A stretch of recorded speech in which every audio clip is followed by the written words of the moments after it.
Last week, I mentioned the story of the great Talmudic sage Rabbi Yehoshua ben Levi, who had asked the prophet Elijah, when is Moshiach coming? And Elijah told him, why don't you go and ask Moshiach directly? So he says, I'd love to do that, obviously, but where do I find him? And Elijah directs him to the gates of Rome.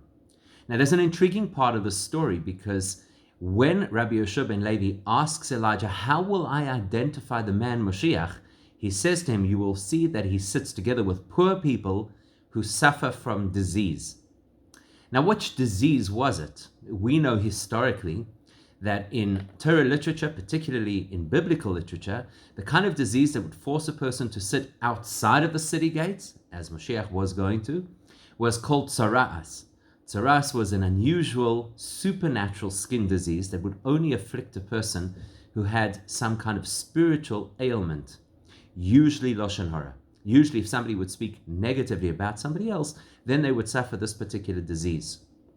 Which makes you wonder, why should Moshiach suffer disease at all? I mean, I'm sure the picture that we all have of him is a perfectly healthy person of incredible stature who comes swooping out of the heavens to do miracles. And yet this depiction is a man who hangs out with the dejected and rejected members of society, suffering from an unusual biblical disease. It's so intriguing because later in that same passage in the Talmud, it discusses potential names of how Moshiach might be called. One of those names is the man from the yeshiva with the tzara'as skin disease, the person with the white skin, because the blotches of this rash are white blotches. So there again, you have to ask yourself the same question. Why would there be an association between Moshiach, such an incredibly important person, the so-called savior of the world, and this horrible disease? In Hasidic thought, we're taught that what is unusual about tzara'as is specifically the fact that it is a skin disease. In fact, the reason it no longer exists, even though people will use the word leprosy as if leprosy and tzara'as were exactly the same thing, and they're not. The reason it ceased to exist is because the Torah frames that the only kind of person who could contract this disease is somebody who the Torah calls Adam, which is usually a reference to a very elevated spiritual person. In other words, this is somebody who in all other areas of their life is very much where they need to be. Their soul is very revealed, their personality is very developed, but there are still some minor areas of character that need to be repaired.